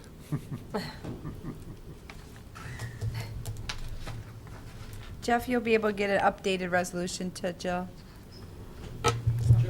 Thank you. The spelling. Donnie said it had the wrong school. It does say Scripps Elementary. No, there's two. What is it, Scripps Middle School? There's two. It's So Scripps what Middle was Donnie's School. concern? Well, it's Walden and Scripps. Middle school. Yeah. So we don't need anything. No. Jeff, thank you. That's It's actually Yeah. two resolutions that we're adopting. Oh, okay. It's at Scripps Elementary School instead of Yeah. Scripps Middle School. That was odd. Jim? I'm still not clear, sorry, guys. This is page on- 472, Right, top at the top. left. Excellent, thank you. Just don't want them to see it on Do we have to do each resolution separately or combine them? Should do both separately. Who made the motion on that? I'll make the Nobody motion yet. on the first Flood? one. Support. Bernie. Which one? Walden Road, Walden Middle School. Okay. Since I have no Okay. conflict of interest, I'll make the motion. Is there any other discussion? Sorry, John? Just you- a quick question. There's like a crossing there now, but it's not signalized on going to Walden, right? Is that, I can't in my mind picture 1,532 feet. yeah. Is that the same spot then? We're basically just going to signalize that existing crossing? And that's where there's a guard there too, I Yes. think, right? I don't have that I don't have the drawing in front of me. Yeah, there's no drawing. That's, okay. So we're not creating another one just down the street or something like that, or, okay. That was my assumption when I saw it, because it's about that distance from the corner. Did you go out and pace it out? Yes, I walked it every day. Okay, so the motion was to approve the Walden resolution. Please, is there any public comment? Call the roll, please. Clerk Schultz? Barnett? Yes. Schultz, yes. Steele? Yes. Bernie? Yes. Dalrymple? Yes. Flood? Yes. Stimo? Yes. And I move that we adopt the Board of County Road Commissioners, Oakland County Agreement for Traffic Control Device Resolution as amended to state that it's for Scripps Middle School. Okay. Moved and supported. Any other discussion? We kind of already talked about it. Before we vote on this one, the hawk signals on Baldwin Road were supposed to go live like today or tomorrow, but we had a little traffic incident this morning. But stay tuned for a PSA on how to work on those, how to use those pedestrian signals safely, Mr. Bernie, because it's in your neighborhood. Those will hopefully be live still this week, but somebody hit one of the poles today. Yeah. Just as our luck would have it. All right, roll call on Scripps Road. Schultz, yes. Steele? Yes. Bernie? Yes. Dalrymple? Yes. Flood? Yes. Stimo? Yes. Barnett? Yes. Okay. The next item is to, a request from the building department director, the building official, Dave Goodlow. He's requesting to engage in a contract for building inspector services. As you're all aware, we recently lost a building inspector to a competitor community, or to a neighboring community, we'll say it that way, friendly. And so the request from the building official is, because we're entering the busy season, we need to make sure the department has proper coverage. So the request is that the township board approve myself, the supervisor, to enter into a contract for building inspection services to cover the gap. So that's what we're discussing tonight. And Mr. Goodlow is here. There he is. Dave, do you want to add anything? Yeah, I'll just give a brief rundown of how we got to where we're at today. Last week, I addressed my concerns with Supervisor Barnett that Pull that down a little more. I addressed my concerns with Supervisor Barnett that we're going to have a hard time filling this vacancy for some time, I believe. As I peered through the applications, I noticed there wasn't one with Act 54 certification, which is a requirement from the state to do a building inspection. And that really, so that was Wednesday, and that really concerned me because we only had 2 at that time. We have 17 as of now, and there's still not one with Act 54 certification. So what that does for us is, even if we hired today, we're probably looking at end of July before our start date, because typically it takes a month to get your registration from the state. And if you mess up anything, they just send it back. I've seen it sent back several times throughout my career. I've been to 4 different municipalities, and I've seen them send it back 2 or 3 times when people try to get their registration. So that's worst. That's best case scenario, and we're not hiring anybody tonight. So we're looking at basically the end of our busy season and being able to get somebody in here. I want somebody in here that fits the mold, that fits my customer service ideas, and will work well with people. We're going to be very picky. I'm going to vet this position very well. I'm going to do testing, to know their code knowledge, personality testing. I want to know what kind of person we're getting into, and this leads into, obviously, other issues that are glaring needs for us, but just getting this for tonight is pretty typical of building departments to have some sort of backup plan when you do have shortcomings in the department. If it's one of our inspectors, and, we have very confident inspectors, we do, but there's so much work right now, and if one of them would happen to break a leg, we'd be out of luck, and we wouldn't be able to service our customers, so to speak, as well as we'd like to. So that's what this request is for today. Okay. And I would just say, I appreciate you bringing this to our attention. It's our desire, I want to state it very clearly, it's our desire that we are able to fill this position with a township employee. But as Dave mentioned, and I'll just reiterate, we had 17 people that applied for the job, of which 13 couldn't follow instructions on how to apply to the job. 4 did follow the instructions, and none of the 4 are qualified. None of the 4 meet the minimum requirements of the job. So, that said, I support this. I'm asking for the board to support, for us to make sure that we are able to continue to provide the level of service that we have provided to our residents and the people that are doing business in our community. And hopefully, we will be able to, at some point, fill this with a position. And I just want to say one more thing. It has been brought to our attention that the pay scale for this job is off compared to neighboring communities, significantly, I would say. We've done, I wouldn't say we've done a real deep dive, but we've certainly picked up the phone, and Allison in our Human Resources Department has checked with the neighboring communities. We've looked at the state average, we looked at the national average, and we are well underneath those averages. So it is something that we did ask the union to consider, allowing us to have a separate unit we call them certified. And we did ask them to consider that last week, and they did meet, but they did not take action. So I also am concerned, I share Dave's concern that we are going to be in our busiest time of the year, starting like about now through summer. And I want to make sure that we can provide the level of service that our residents expect. There's a direct correlation between the number of experienced candidates we get and our wage scale. There's no doubting that, and that's something we'll have to look for in the future, because it would be like to have a nice, veteran, experienced inspector to come in, hit the ground running. You know, because we did we trained our previous inspector who left, put a lot of man hours in it, and you can't blame him for wanting to better himself by moving on. And I think if we don't address that in the future, that's pretty much what we're going to end up doing again, putting all our resources in one person, and as much as they like to be here, it's better for their family to move on. We wish them all the best. So that's why we're here, I think, too. And then, just by contrast, and I'll go to you, Donnie, but within a week or so of the posting of that position, we posted the fire clerk position, which we filled tonight. We had 149 qualified applicants for that position, and well over 200 that applied but didn't follow, not all those followed the instructions properly.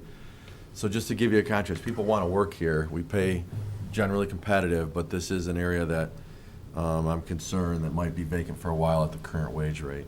Yes, Donnie? Okay, so I'm going to make a comment, then I'm going to make a motion. So I find that the building department is an ebb and flow type of a department based on the market. And yes, I do want to keep it in-house because I think it's the best thing for the township. However, I'm thinking of having it, like what was discussed, a backup plan to meet the needs of the ebb and flow of the department, like Kelly Services, which you have like a temporary person come in that might be able to pick up some of the excess inspections that might be during our busy season, which is, what you had said earlier, during summer to fall. Yeah. So once we fill this position, and when we fill the position, even having a backup contract Yes. outside vendor is, I think, in the best interests of Orion Township. And that's how I understood this person or this outside vendor coming to be a backup for now, once we hire somebody else, and in the future after we hire somebody else. Absolutely. This did point out a need, because it was one that I did not recognize, and I probably should have recognized it earlier, but it points out a need that we are only tied down to who we have, and if we have an emergency situation and we need people, well, we can't wait for a board meeting we'd have to. So this is a step in the right direction to give the building department the tools it needs to serve its customers or residents. So I move to approve the supervisor to enter into a contract for building inspection services, subject to attorney review. And this inspection service will include an at-will provision and to make any necessary budget adjustments to hire this outside contract building inspection services. I'll support the motion with a comment. Okay, go ahead with your comment. My comment is that I want to assure that I have no intent and purposes of privatizing our Orion Township Building Department. I look at this as a bridge, as an emergency, a temporary thing to get, we can get a qualified person in that position. And we know you're in a bind. This is your busiest seasons right now with all the contracting. I want to be on record that I have no way of privatizing our building department. Okay. Or John, I'm sorry. I'm not as familiar with this contract service, although my business, we use a lot of contract services, so I'll just make it as a suggestion when you're doing this contract. My place of employment is entered in contracts with a number of contracting firms. Well, one of the things we get in there is we agree, sometimes we are contracting people, but in our agreement of working with them, sometimes there's a time in there. In other words, like, we're not allowed to hire, In other words, hire them away from them and for at least 6 months or a year or something, so they compete. They can do it. Yeah. But it is not a bad avenue. When you're kind of doing this contract, and I know you're kind of thinking of where you're at right now, maybe think about, like I said, I don't know if they do that kind of stuff, but, ask, and if they're willing, it would be nice to have in the contract that, okay, if we temporarily, you know, bring them in on this contract service for 6 months, and we find out, man, they're pretty good, and we're allowed to then maybe offer them a job, then, you know, it's not a bad thing. Keep your options open is what I'm saying. If you can, don't tie yourself in with a contract that doesn't allow that. You know, if they're willing to put that in the, you know, any wording in there about Yeah, that. That's- sometimes they'll put in It's a a note. nice option to keep open. Again, I don't know if they can do it in this. This is a little bit higher level than, you know, but most of our contract services, that's what we're allowed to do, and it's not a bad avenue for finding employees. It's pretty, we usually they'll have a typical no compete clause where, Right. you know, so Yeah. that could be written in. Well, and some. But they do have a time frame. Some won't work with us, you know, some will say you can never, you know, Mhm. hire our contractors from us, and others, they're okay with it after a certain period of time. And like I said, it is, if it's a possibility, as you're putting this contract, I guess I'm just kind of asking as you guys put it together, we're not going to see it.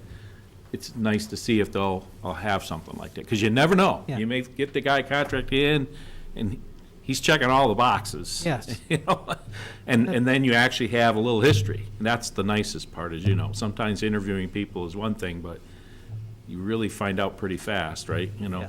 And, Well, that's why we want to do a thorough job to find somebody that'll stay here for the. And I appreciate that. I appreciate coming back that you said, look, we want to find the right person. Let's not rush it. It's not working out. Let's take our time. Let's really, but I still need some way to bridge it. So I appreciate that. I think that's a very sound plan. Like I said, let's not rush into hiring someone just because we do need someone right now. Let's do it the right way, and I think this helps. So, like I say, it's a little uncomfortable. I usually like seeing the contract just because it doesn't always come out the way I thought I was agreeing to, but in this case, I'm willing just because of the situation too. Okay. Penny? So I expressed a lot of reservations in our closed session, as you well are aware. The first time I was able to take a look at this was during that closed executive session. I would have appreciated having this to look at when you first received it on May 2nd. So I'm going to ask some questions, and I would like some answers publicly so that we have that in the record. I'm big on procedures. That's the way I function for the township, and I believe that's my role. So this is not an attempt to outsource the building department itself or the inspections done by the township. No. It is an attempt just to fill this position on an interim basis until you find a qualified candidate that would be hired as an Orion Township employee. That's correct. Do you have a time frame when you're going to do that?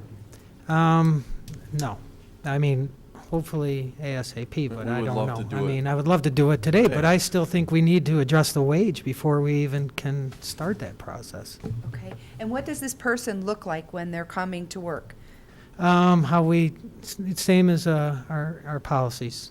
Obviously, you know, they're going to have to do a lot for us to keep our business. I'm very customer service oriented, as you know, and they're going to have to act in such a manner that they're going to have to act like we act and come in with a good attitude and provide good service, or else we'll have to find another company. And the current building, your building inspector, as Yes. well as Kirk, as well as Yes. Tim London, their roles won't change as a result of this? No. And will they report to you? Will this position report to you? Yes. And they'll have the same title, basically, as a current building inspector? Yeah, it'll be similar to our trade inspectors right now, who represent us in the field, and they're under contract, so it'd be similar to that. So your mechanicals? Yeah. It's a similar Mechanical, electrical, function. and plumbing, yeah. How long do you think this person will be on board? I couldn't tell you, until we hire somebody that's qualified. Okay, thank you. Mm-hmm. Chris, how long do you think this contract you're going to sign will be for? I mean, I want to be very clear that it's not our intention to outsource our building department, but right now we have no other choice. Right. So we need some cooperation from the union. I'm just going to be very clear in saying that, because we are not offering a competitive wage. We have not. We put this in we didn't just put this in the Lake Orion Review. We put this on all the sites that these folks, in all the trade sites, Semboya, I don't even know what all the initials mean. We paid to have it advertised. And if we don't address that, then I would anticipate that this position could be a longer term, could be indefinite. We could, so I want to be very clear in saying to the board, we're not saying it's a month or 2 months.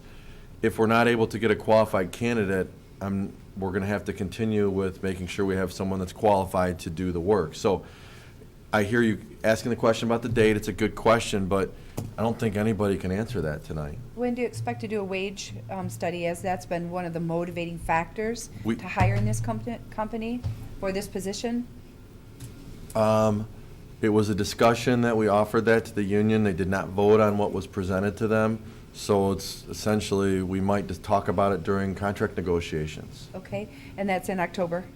Well, the contract expires December 31st, So January the 1st. negotiations I'm could ass- start I mean, October, September?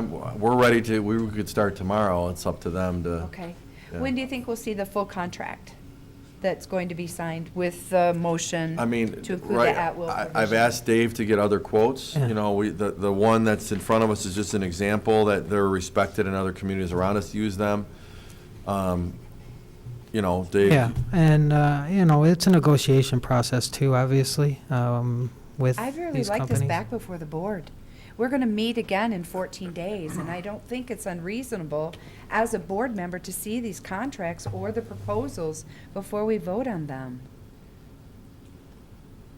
I'd like to see it back at the board. Can I ask, That's not part of the motion, is it? can I ask this? The motion is to approve the supervisor to enter into a contract for building inspection services, subject to attorney review, and this will include a at-will provision, and I didn't get the rest of the motion. That was it, Um, right? But you're saying that you're gonna have other people Is- come back now and give you a contract. Who are we gonna? I mean, I'm enter asking the, into? I mean, essentially, go ahead, Dave.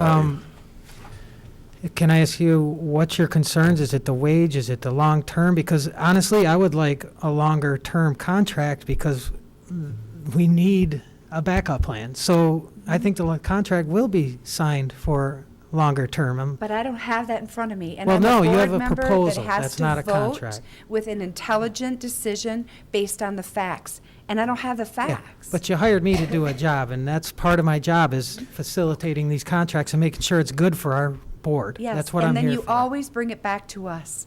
Yeah, but I would like to Exactly. bring it back signed to report because I want to get it done and get it moving. I want somebody on the boots on the ground. So I'm gonna ask this question. Chris, you said you're going to bring in you want Dave to get other requests. So we don't even know tonight who we're gonna enter in the contract with?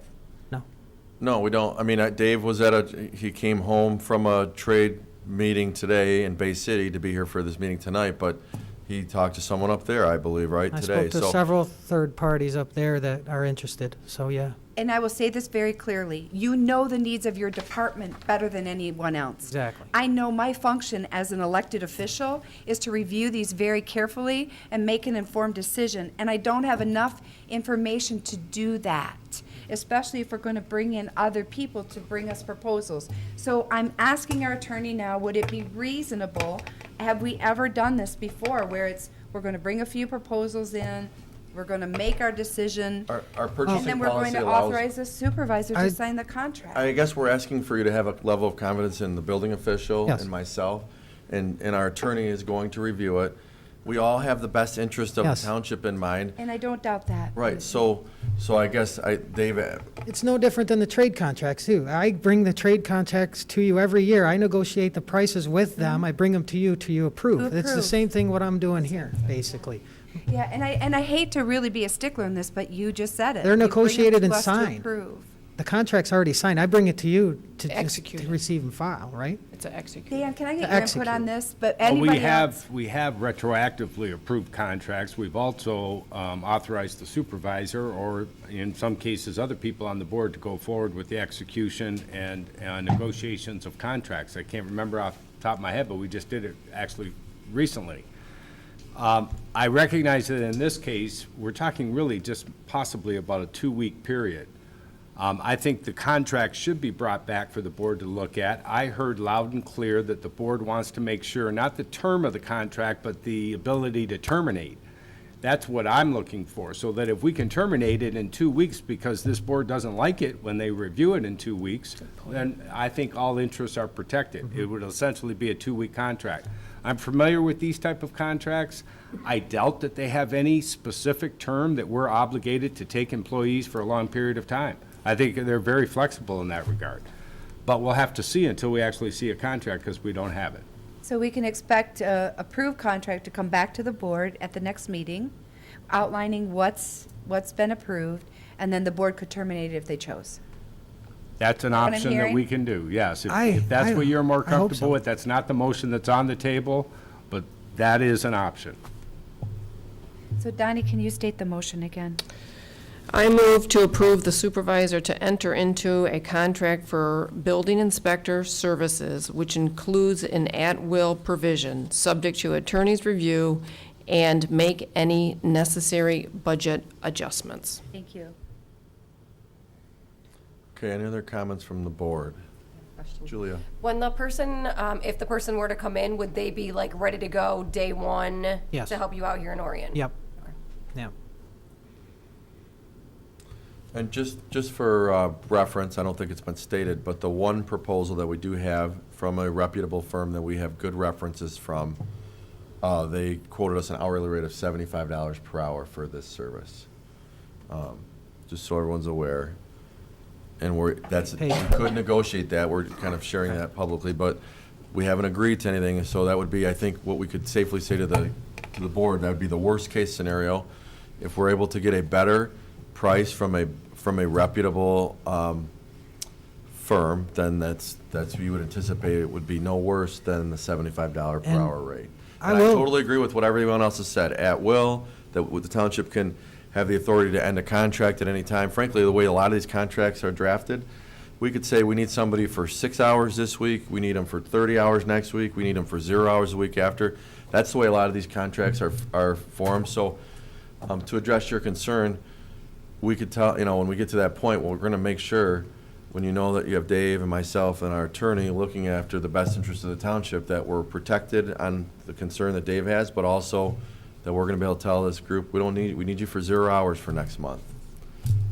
So, Mike? Do we do the building inspections for the village of Lake Orion? Yes. I thought we did. Yeah, we do. So this includes the village too, then? Yes. We includes got the a village. contract with, right? We're the third busiest municipality in Oakland County, and if we took out rentals, we'd be number one. So we are very busy. And I would just encourage the board that the wage for this position is not appropriate, but we need some support from the union on that. I'm not encouraging, I'm just stating. It's a fact. Unless someone can provide data other than what we've already seen, it's a fact. All right, any other comments, Penny? Yep. This position or this contract that we're going to be entering into, is it just for building inspection services? Yes. Or what's the scope of their responsibilities that they could have? Typically, when you enter a contract like this, they will, and it's prudent that we do this, they will have prices for the trades and whatnot. So if something happens to our trades and they can't fulfill their agreement, they have it and they're ready to go. It's the same thing here, being prepared. The Having the tools in mechanicals? the toolbox, yes. Okay. So it's not, it might not ever be used, that part of the contract, but it's in there for times that we can't foresee. Ordinance enforcement as well? They do offer that, yes. Is this contract that we're going to sign part of that? It'll just have an hourly rate for code enforcement services if requested. Okay. And you could, a lot of these are very flexible. You call up and say, I need a code enforcer for 3 hours today, so they're flexible and they want to work with you. And they go through the background check, the drug They check, the do same that we that, would yes. do as a employee? Yeah. Onboarding. Okay. Are you going to re-advertise for the position? Yes. Yeah, I think we need to re-advertise, right now we're advertising at the wage we have, and I think we can re-advertise, but it's going to be the same outcome, in my opinion. I think step one is to work on that. Yeah, I do too. I do too. It's a moot point. We don't want to waste people's time. I mean, obviously, if we, if Allison and I go over the current ones and we can find something, who knows? Might be a moot point, but at least we'll have that contract for future purposes if needed. Fair enough. Thank you. Any other discussion from the board? Any public comment on this item? Come on forward.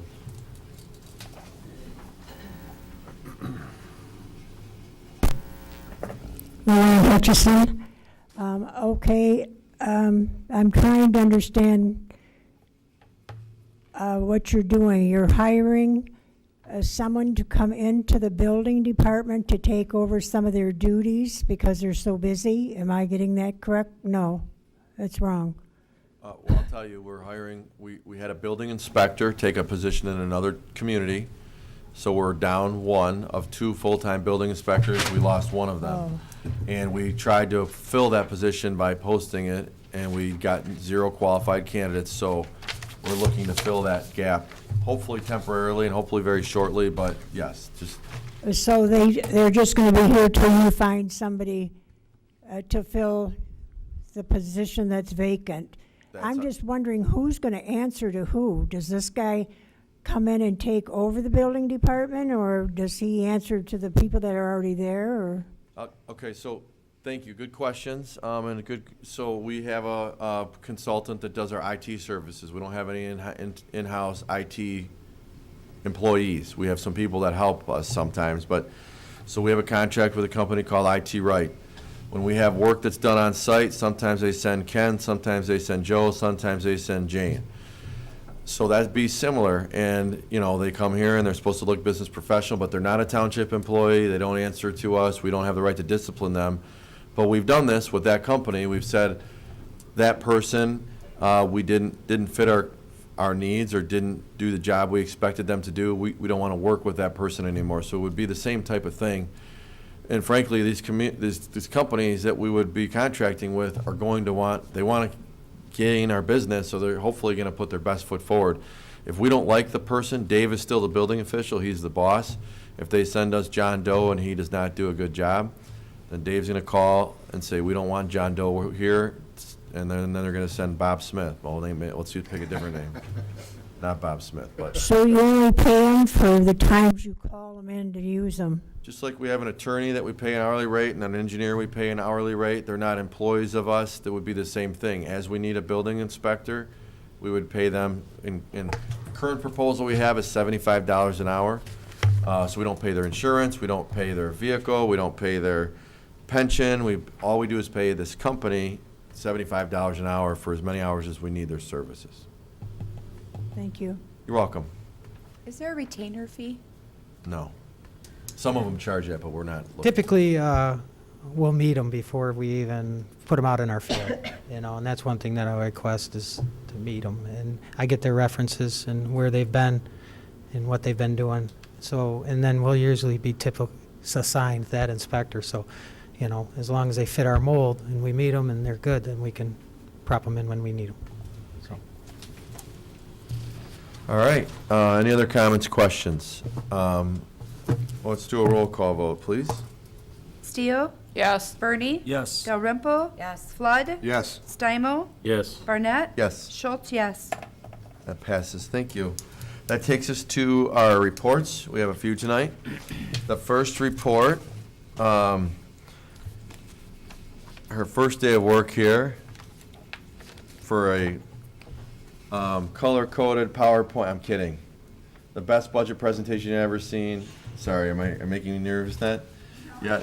No, this is Ashley Coyle. It's her first day here today. She's not making a report or presentation today, but she is here. I just thought I'd make her maybe nervous a little bit. We'd have 3 reports tonight. Welcome, Ashley. Thanks for being here. Hopefully you learned about special assessment districts a little bit while you're sitting there. We have 3 reports. First is our police and fire report, or we like to call it the Bernie report. Is there a motion to receive and file? So moved. Support. Any questions, comments? All in favor? Aye. Aye. Anyone opposed? All right. Next, we have a report from the Oakland County, the 2018 financial summary, page 483. That's not a joke. Attached, Oakland County. I don't know if you want to take this, Penny, or not, but this is the. I'm sorry. No, we actually have it as part of the board book. Yeah, it's not in there. It's just telling you can go get it at the website. Right, there you go. Otherwise, it would have been 600 pages. I move to receive and file the Oakland County 2018 financial summary. Support. All right. Moved by Schultz, supported by Flood. Can't really ask questions because it's not in there, but all in favor? Aye. Anyone opposed?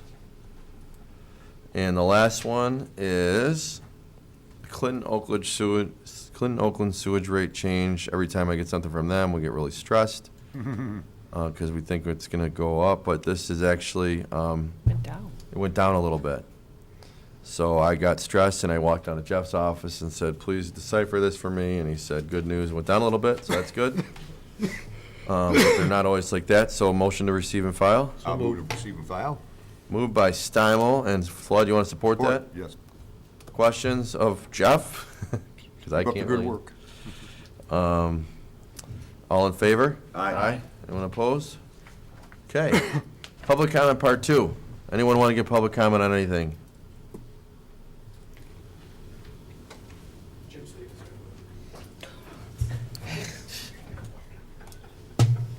Public at large. Jim Stevens, OHM. Just want to make a quick clarification. I misspoke earlier on the crosswalk on Scripps. It's actually on the west side of the western entrance at the Scripps Middle School, which is about 700 feet west of the existing one. Because the existing one is by the Cirque building. So this one is actually at the middle school, and there's going to be a little pathway connection to the elementary school for the students to utilize. So I just want to make that clarification. And we have been working on this for over 4 years, this grant, so it's awesome. Thank you. All right, any other public comment? Board comments. Let's start with, let's go ahead, Bernie. Let's start with you tonight. Yep, just real quick, I didn't realize this myself, but it is Small Business Week this whole week. So there's over 30 million small businesses in the United States, and we've got a lot of really good ones here in Orion. So make sure you get out this week and support those small businesses that support us. That's it. Okay. All right, Mr. Flood? I got a couple of things here. They're gonna have the first Waste Management Eagle Valley Free Disposal Day. That's coming up on June 8th. Put that on your calendar. It's only about a month away. And the next no-hash collection will be on June 22nd, and that's gonna be at OU. And then also over Easter weekend, I worked diligently for the township doing my site walks for the ZBA, which was on the Monday following Easter. And I want to tell you how much a pleasure it was driving through our community and not seeing one trash can or one bag of trash on the curb. It was refreshing. So, thank you. That's it. Donnie? On the garbage line, I really appreciate the community coming out and helping pick up garbage. It was awesome. It was a great day, and I think that we made great strides on the roadside, so thank everybody that participated, including the Health Expo. I want to make mention of a reimbursement grant for kayak launch at Camp Agawam that was received today from Aaron Watley, so that's really There exciting. it is, right there, 20 Gs. Yeah, so that's awesome. And then I do want to thank the township for allowing me to go to be certified as at the MMTA.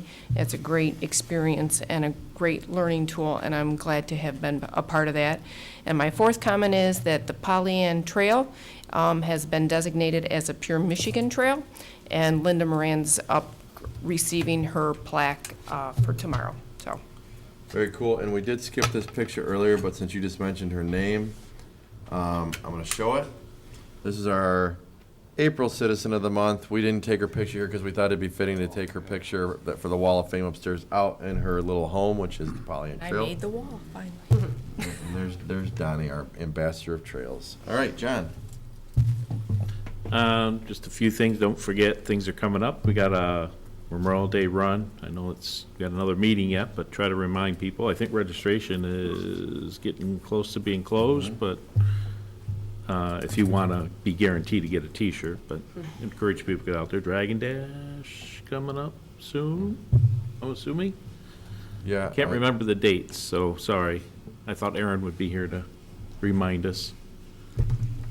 And it is nice to see the events coming at Wildwood. You know, in other words, the stuff that 20 Front Street is doing, at least from my going out and seeing things, seems to be working. They're hitting a lot of the more common piece of social media, so that's good. Our events are being advertised out there, and it's always good to come, because like I said, we got some fun ones coming up. Hello Palooza is the one I'm thinking of most, but there's a couple others, so hope people come on out and enjoy the facilities.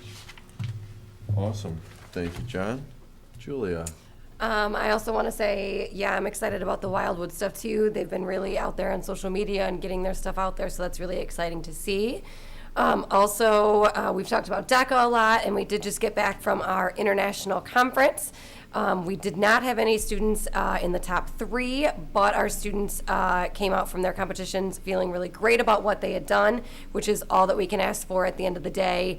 Oh, there they are, yeah. That they learned a lot. We had a great time as a group, and I will be very sad to see this group go. Many of them I've had in my room for at least 3 years, so there are 2 juniors in the picture, but everyone else is moving on. But we are grateful for all of the support, especially when we come back to the fall, and then it'll be time to start all over again and looking for judges and doing that whole thing again with a new group. But we are very thankful for our community's support. Cool. Penny? We had the Take Our Kids to Work Day. Our students were here, and they toured the Township Hall, and they met with our fire and safety. It was police. It was a great day for them. I believe there was a dozen kids. They headed down to the Orion Center. That's an interesting one. Yeah. Someone asked me if I wanted to do that. I said no, I wouldn't want that on camera. So I declined that, but it was a great day. We really had a lot of fun, and these kids learned a lot. And I think everybody that was involved had a great time too. They wrapped up out at the Camp Agawam and had a scavenger hunt. And I want to thank Jenny Body and Allison Tierney. They did a wonderful job coordinating every department for these kids to experience what it's like to be at Township Hall on any given day. They covered a lot of ground, and it was a great group of kids. A lot of parents can be real proud of those kids. It was a great day. Thank you. I have a few. First, I did say it already, but welcome Ashley to the team. She's our budget and procurement director, department head. And we have a new org chart today that was in your packet. And then it was mentioned, but great job to our team at the Orion Center that hosted our Healthy Body, Healthy Mind Expo of the Chamber of Commerce. It was an awesome event. Tons of people, lots of great energy in that room. It was a lot of fun that day. Same day was the Green Up. A couple picks from there. There's our hot dog flipper extraordinaire, Irish Dave. The cool thing about that is this was a cool group out at Friendship. FEV, the guy in the orange right in the middle next to me is the president and CEO, Patrick Kubrick. So we appreciate them. Here's our summary. We had 22 sites that we identified, including my favorite site, which is down at Joslyn at our Auburn Hills border, which was just a mess. That day, 13 of those projects were picked up by volunteers and residents and completed. Left 9 projects incomplete. We had 121 participants that we know of, but we know we had a lot more than that. But wait, there's more, because last weekend, Woodside, across the street, Woodside Church did what they called Move Out, where they were encouraging their congregation to move out into the community and do work.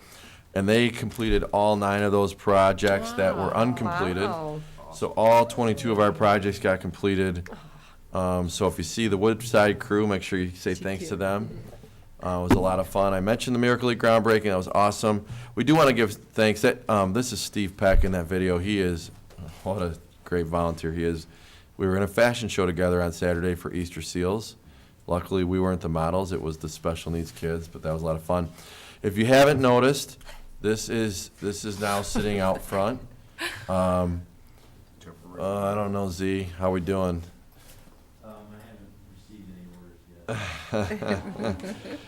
But Jeff is not the most popular guy in this building, because when the deputies have asked me what it's about, I'm like, I don't know, go talk to Jeff Stout. But that's because we're out of space. And it's temporary because you all know we are working on the Township Hall plans. At our next meeting, you'll be hearing about the final completed plans for fire station, or fire admin and DPW, which the board already knows those projects have kind of begun. At least, and the designs are finalizing, and they'll be coming back to the board. And then shortly thereafter, we'll be engaging bond counsel for our Township Hall project, which will be starting this fall, assuming we can find the money, and I think we have a plan. We mentioned Take Your Kids to Work Day. We mentioned DECA, great job. I also wanted to, there's a free boater safety class this weekend.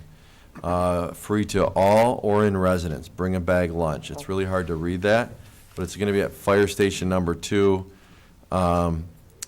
You need to reserve a spot. You need to call Sandra, who's in our office, at 248-393-0090, and she's in the sheriff's office here at the Orion substation, so you can't just show up because we want to make sure there's enough seats, but it's at Fire Station number 2 right on Giddings Road. We mentioned the grant, and then I just want to share a really cool story because some of you might know Julia Barnes-Maurer. She's really active in the Lake Orion Rotary. And she is really active in our community, and she was nominated to be the Woman of the Year for the Leukemia Lymphoma Society of Michigan, which what that meant was basically she got the opportunity to bug all her friends and raise money. So in 10 weeks, she single-handedly, with a lot of help from her friends, but Julie is on the left, Julie Barnes-Maurer. I went to the event at Ford Field Saturday night where they announced she was the winner of the Woman of the Year for the Leukemia Lymphoma Society of Michigan. It was a full place at Ford Field. She won. She raised $103,000. Wow. For LLS. Wow. Her daughter's a survivor, and if you see that, that's my mom next to her who is kicking cancer's butt. She might be watching right now. One of the fundraisers was if we raised $5,000, we would jump out of a plane. And I told my mom I was doing it, and my mom's like, I'm jumping too. So Sydney, my daughter, and myself, and my mom, we jumped with Julie, and it was a celebration jump. Check this picture out. I'll end with this. Awesome. That's my mom. That is awesome. They had a very, very, very bleak prognosis 4 years ago, and she skydived yesterday. That's beautiful. I almost want to cry looking at that. Yes. So that was cool. Hi, Mom. I think she's watching, too. I don't think she knew I was going to put this. She hasn't even seen this picture yet. Mom, that's what the picture looks like. How'd you get that picture? So good. I took that with my Judy. phone on the way down. That's awesome. That's a great. If you ever get the chance to do it, you should do it. It was awesome. And last thing, I wanted to end on that, but I believe you all did get the email, but the non-binding request for proposals for garbage hauling went out last week. Sam Timko gets a lot of credit on this. 70 pages, and you should have a copy of this in your email. It's extremely thorough. And if you don't, you're giving me a puzzled look, John. We'll send it out again tomorrow. You have it. Okay. Yep. I think it went to the whole board. Did everybody else get it? Yep. Yeah. And we sent it out to all the licensed haulers as well. And we are encouraging all haulers to bid. We're hopeful we get the best response possible. And I think that's good for tonight. Entertain the motion to adjourn at 9:24. So moved. Support. Moved by Flood, supported by Bernie. All in favor? Aye. Aye. 9:24. Good meeting. That's a good work.